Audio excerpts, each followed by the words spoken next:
I like that a lot. A couple other things in the setup, little adjustments that we may make, but I want you to look at something here. So we go back, and when we come down, the club head is, at this point, the club head is already on the target line. We like to have it approaching the ball more from inside the target line this way. Now, it's not as much as it used to be, so that's a good sign. But when I asked you out there that if you knew what the difference was between those two shots that you hit, the difference was simply where the club face was looking when you hit the ball. They were both this way. They were both a little bit, what we call a little out to in swing. And in the first one, you had the club face square to the path. So the ball flew straight, but it went left. Okay. Second one, the face of the club was open in relation to the path of the club. So the ball kind of turned off to the right just a little bit. That's the difference between those two, was just the club face position. But the common thing was that the club is a little bit out to in. Okay? So, I've got this little chart that I've made up. Okay? It's a simple little chart. And basically what it does is it explains a little bit about the path of the club and the club face and what kind of shots you can expect to hit. And tell you how to read the ball. That's the key to learning this stuff, is to understand what that golf ball is telling you. You look at the flight of the golf ball and it will tell you what happened in your swing. And we're making a couple of assumptions. One is that you hit the ball reasonably solid, and so forth there. But you only really have three possibilities for the path of the club. It's either out to in, or in to out. In other words, if the target is this way, the club's either going to come across this way from out to in, it's going to come from inside to along and back inside, or it's going to go inside to outside the line. Okay? Those are the only three possibilities right there. You only have three possibilities of the club face. It's either square to the path, open to the path, closed to the path. That's it. There's only three possibilities of each one. That can tell you what happens direction-wise, what's going on in your swing. It will tell you what happened in your swing, so that you know. Okay, so when you're out there practicing and hitting golf balls, you just hit it solid and it flies straight, but it's 10, 15, 20 yards left of where you're aiming. You'll know that your club was swinging out to in, but the club face was square to the path, like this. If it goes, if the ball goes off and it kind of peels off to the right, it kind of starts left and peels off to the right, we'll know we're out to in with the club face open to the path, like up there. Okay, those are the two shots that you probably hit more than anything else right here when you make solid contact. Our goal is to try to get you more into this area where the club is approaching. Ideally, this is the ideal situation right here in the middle. That's ideal. But we want to work, probably going to have to try to get to do that a little bit before we can get to there. Does that make sense? We're going to try to swing in to out, and we're going to try to get that club face to square to close. All right? Keep this. All right?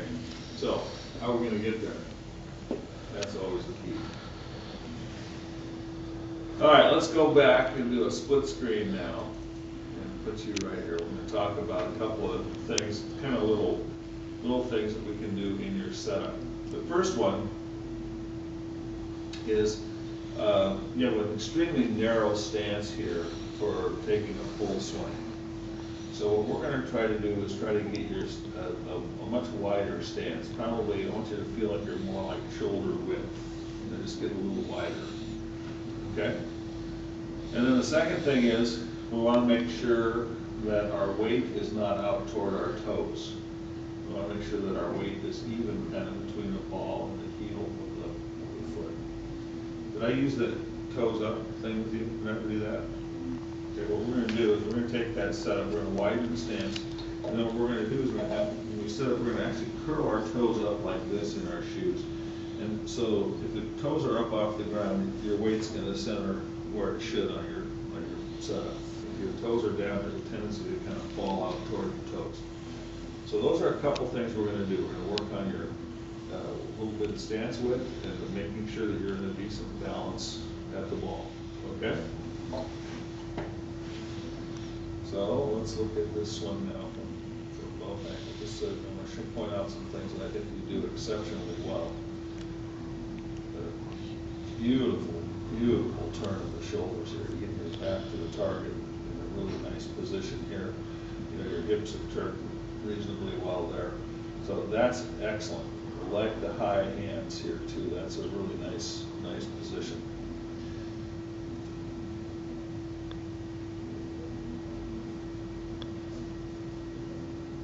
You know, when you start down, you get your upper body, you get your head and everything moving forward a little more than I'd like to see. There's a couple of things we could work on in your swing. And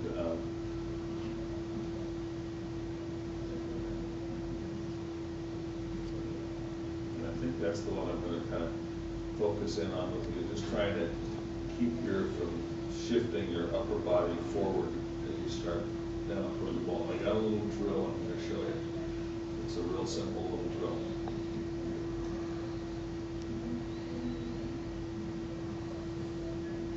Basically what it's going to involve you doing is maintaining your shoulder turn a little bit more as you start down. And it's going to force your legs to shift a little bit better. And that's why you need a wider stance, so that you can get a better shifting of your legs.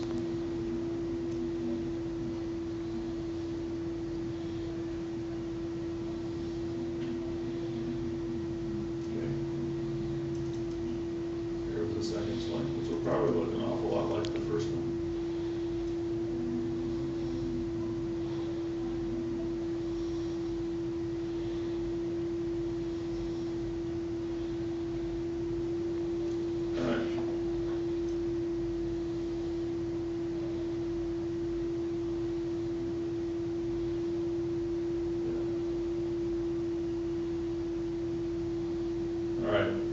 So,